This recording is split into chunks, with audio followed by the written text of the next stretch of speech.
আপনাকে আল্লাহ সন্তান দিয়েছেন, এই সন্তানকে যদি আপনি ঠিকভাবে লালন পালন না করতে পারেন, দেখবেন আপনার বাপকে যখন আপনি উপনীত হবে, এই সন্তান আপনার অর্থ সম্পত্তির জন্য তারা আপনার করে প্রেশার ক্রিয়েট করবে। মানে আপনার নামে যে জমি জায়গা যেগুলো আছে, এগুলো নিজের নামে নেওয়ার জন্য, নিজে নিয়ে নেওয়ার জন্য আপনার করে চাপ প্রয়োগ করবে, এমনকি মারধর পর্যন্ত করে না। এই কয়েকদিন আগেরই খবর, একজন বৃদ্ধা মেয়ে, বৃদ্ধা মহিলা কোর্টে গিয়েছে, তার মেয়ে, তার জামাই, তার সন্তানের নির্যাতন থেকে বাঁচার জন্য বিচার চাইতে চেয়েছে। তাহলে নিশ্চয়ই বলছে মা তার সন্তানকে সন্তান হিসাবে গড়ে তুলতে পারে না বলে আজকে ওই সন্তানের দ্বারা সে কষ্ট পাচ্ছে। এজন্য ভাইরা ভাই, আল্লাহর পক্ষ থেকে এই নিয়ামতটাকে আমার ঠিকভাবে ব্যবহার করা দরকার। এরপরে আল্লাহর পক্ষ থেকে এই সন্তানের যদি আপনি সৎ ব্যবহার না করেন, শেষ পর্যায়ে যে আপনি দেখবেন এই সন্তান শেষ পর্যায়ে আপনার বাড়ি, আপনার হাতে তৈরি করা বাড়ি, ওই বাড়িতে আপনার জায়গা হবে না। ওই বাড়ি থেকে বের করে আপনাকে বৃদ্ধাশ্রম পর্যন্ত নিয়ে যাবে। সমাজ হয় না, দেখতে পাই না, অনেক আছে ভাই, অনেক আছে, আছে। হয়তো আমরা ওই অঞ্চলের মানুষ, এই জন্য এই অঞ্চলে এগুলো নাই। আমরা অধিকাংশই মধ্যবিত্ত বা গরিব মানুষ, এই জন্য আমাদের মধ্যে এগুলো কম। আপনি এলিট শিক্ষার্থী যারা আছে, গরিব মানুষ আছে যারা, ওদের দিকে দেখেন, আপনি খোঁজ নিয়ে দেখেন, অধিকাংশ ফ্যামিলিতে একই অবস্থা। আপনাকে আর দেখা ছাড়া সময় নেওয়ার সময় পাই না। বৃদ্ধাশ্রমে রেখে এসেছে, বছরে মাসে একবার যাওয়ার সময় পাই না। তাহলে এই যে বাবা সারাটা জীবন কষ্ট করে সন্তানকে মানুষ করলো, এই সন্তান তার উপকারে আসলে না, কাজে আসলে না। একটা ঘটনা আপনাদেরকে শোনাই। একজন বাবা, একটাই সন্তান, ওই বাবা সন্তানকে লালিত পালিত করার জন্য, মানুষের মতো মানুষ বানানোর জন্য, উচ্চ শিক্ষায় শিক্ষিত করার জন্য বৃদ্ধ আর কোন সন্তান দেশ নাই। মানে দুইটা সন্তান হলে খরচ বেড়ে যাবে, বেশি টাকা লাগবে, অল্প আয়। এই জন্য ওই একটা সন্তান, একটা ছেলে যে সে তার জীবন পার করতে স্বামী স্ত্রী সিদ্ধান্ত নিয়েছে। নেওয়ার পরে ওই সন্তান যখন বড় হয়েছে, চাকরি করতে শুরু করেছে, এমন অবস্থায় ওই বাড়ির যে মা ইন্তেকাল করেছে। মা ইন্তেকালের পরে কিছুদিন যাওয়ার পরে ওই বাবা ওই বাড়িতে ওই সন্তানের কাছে, ওই পুত্রবধূর কাছে ভারী হয়ে গেছে। ওই বাবার আর মূল্যায়ন ওই সন্তান করে না। ওই সন্তানের কাছে বাবার আর দাম নাই। এদিকে পুত্রবধূ আছে রাত্রে বেলায় ফিল দেওয়ার জন্য। তো ওই পুত্রবধূ বারবার স্বামীকে বলে যে তোমার বাপের এই খেসানি আমার ভালো লাগে না, এ রাত দিন খালি কাশে, এ রাত দিন খালি বকর বকর করে আমার সহ্য হয় না।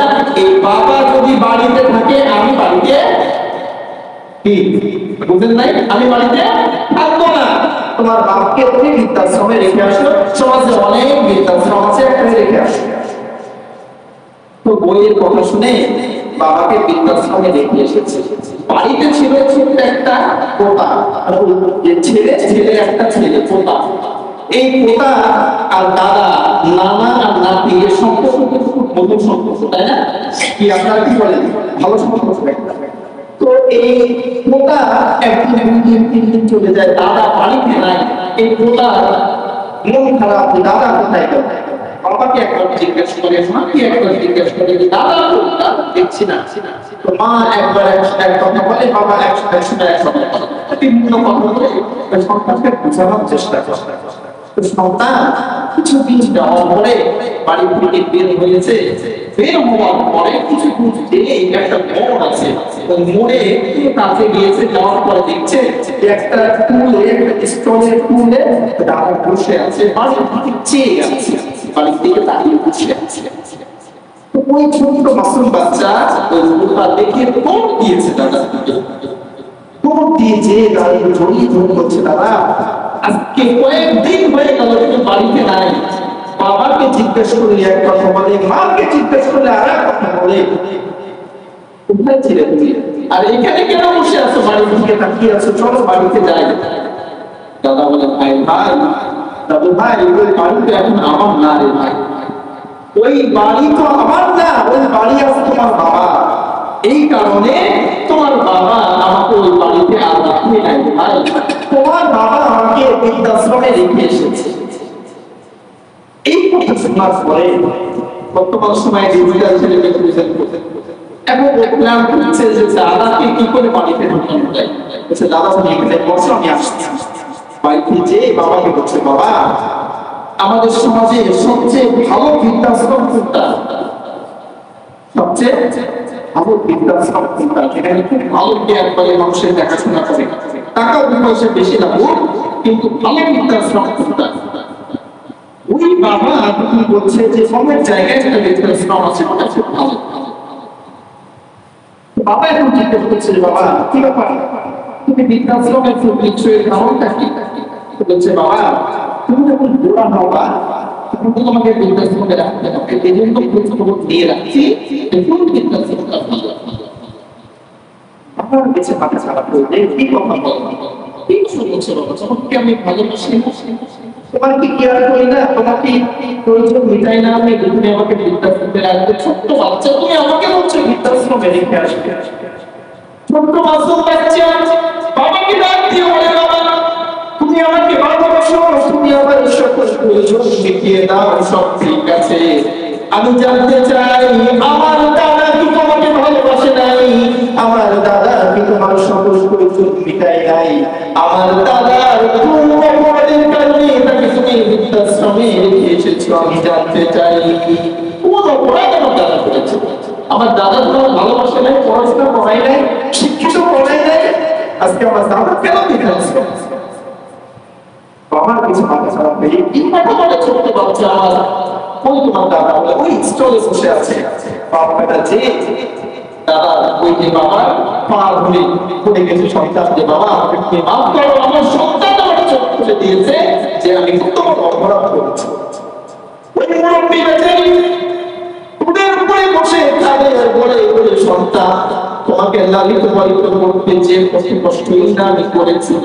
অনেক দিনের শখ ছিল একটা মোটরসাইকেল চালাবো, একটা বাইক কিনবো, খালি পারি নাই তোমার পড়াশোনার খরচ আমি জোগাতে, যে অনেক ইচ্ছা ছিল অনেক সুন্দর আমি জীবন ব্যবস্থা পরিচালিত করবো, আমার লাইফ স্টাইল সুন্দর করবো, পারি নাই তোমার পড়াশোনার খরচ জোগাতে। যে আমি দ্বিতীয় সন্তানের বাবা হই নাই একটাই কারণে, দুইটা সন্তান যদি আমার হয় অনেক খরচ বেড়ে যাবে, এই জন্য আমি একটা সন্তান নিয়ে সন্তুষ্ট ছিলাম।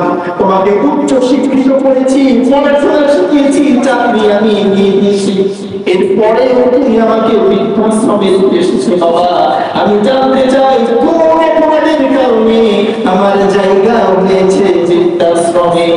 কোন অপরাধ আমি করেছি, কি কাজ আমি করেছি? এই যে সন্তান আল্লাহ দিয়েছে, এই সন্তানের ব্যবহার, সন্তানকে যদি দিন শিক্ষা আপনি না দেন, মা বাবার সম্মান যদি না বুঝান, একটা মা একটা বাবার কেমন মূল্য, তাদের সম্মান কেমন, এটা যদি তাদের অন্তরের মধ্যে প্রবোধের মধ্যে ঢুকিয়ে না দেন, দুনিয়ার যত বড়ই সেকেন্ড হোক না কেন, আপনার কপাল খারাপ আছে, আপনার কপাল খারাপ আছে ভাই, খারাপ আছে। কেননা সেটা আপনার মূল্যায়ন বুঝে নাই, আপনার দাম সে জানে নাই। আল্লাহ একটা বাবা সম্পর্কে কি বলছেন, একটা মা সম্পর্কে কি বলছেন? আল্লাহ বলে,